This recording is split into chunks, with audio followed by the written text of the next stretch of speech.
Let's talk college All right. basketball. Kansas, Sure. Duke, always just, I mean, it just seems like a classic matchup. How do you break down Kansas and Duke? Yeah, last week came on the program, gave you a winner on a big game. Kentucky and Louisville. We liked Louisville up and over that team total. They scored at will in that game. Of course, if you guys want full breakdowns, I know you guys were talking a little college hoops with Jesse in the previous segment. If you guys want coverage of the complete college basketball card, we'll go deep on it too. 10 a.m. live every Monday through Friday. Myself, Adam Trigger, Rob Vino, full court press. We're giving you free plays, breaking down all the big matchups and the not so big matchups. I know a lot of you guys in the chat like to ask questions about games that maybe are a little more off the radar. Trig, Rob, and I are more than happy to answer those questions. Obviously, this is one of the bigger matchups, though, and we did touch on it on full court press today. Kansas and Duke.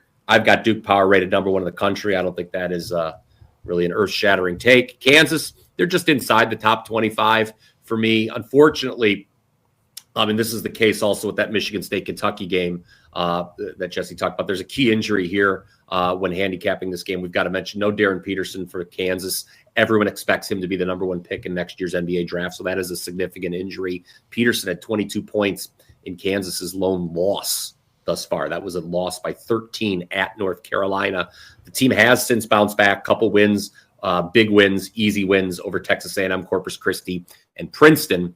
But obviously facing Duke, Andy, much taller order, literally a taller order because the Blue Devils have great size in the front court. We all understand that. Opponents this year against Duke are shooting just 39% from two and 32% overall. You're going to do pretty well when you're holding the opponents to that kind of shooting. On the offensive end, Cameron Boozer for Duke. He goes for 35 last time out, second most ever by a Duke freshman. He was 13 of 16 from the field against Indiana State on Friday.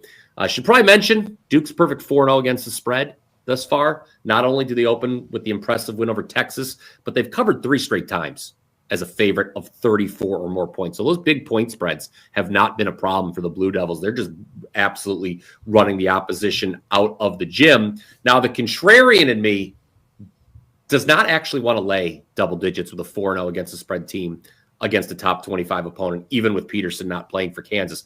My thought is to go with the under.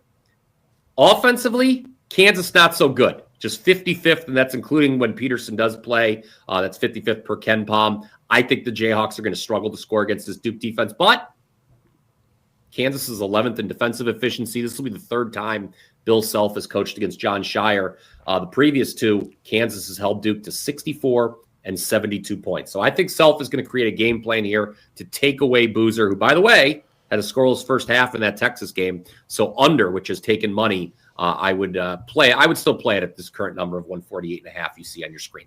Yeah, I'm up at $5 Tuesday. Tell us about full court press and the blitz.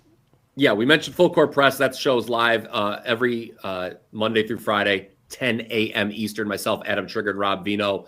We go deep into the college hoops board, full hour. If you want to know about college hoops, I don't think there's another show on the internet right now that's going to go as deep as Full Court Press does every Monday through Friday at 10 a.m. Eastern. And then we've got the Blitz. We go deep there as well. That's live every Thursday, 1 p.m. Myself, Ralph Michaels, Ross Benjamin. Ross is going to be off this week. Programming notes, Steve Merrill will be on the panel instead. I think it's going to still be a great show. Obviously, Steve always does a bang-up job. Now to $5 Tuesday, what the people want to hear about. I mentioned at the outset we are on a 13-3 college football run to start November. That is number one at wagertalk.com. Thank you very much. And it includes a perfect 3-0 record with midweek action. Andy, as you know, I am a proud Mid-American Conference graduate of Ohio University. I know this conference very, very well. Last week on $5 Tuesday, had Western Michigan. I play no favorites. I bet against the alma mater, Ohio U.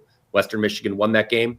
I came back Wednesday, had an even easier winner with Central Michigan blowing out what I called a very, very overrated Buffalo team. We're going to the MAC. It's a 4% play tonight you get for $5. 4% play, MAC attack, WT.buzz/BP. Again, 13-3 in college football to start the month of November. Number one at wagertalk.com.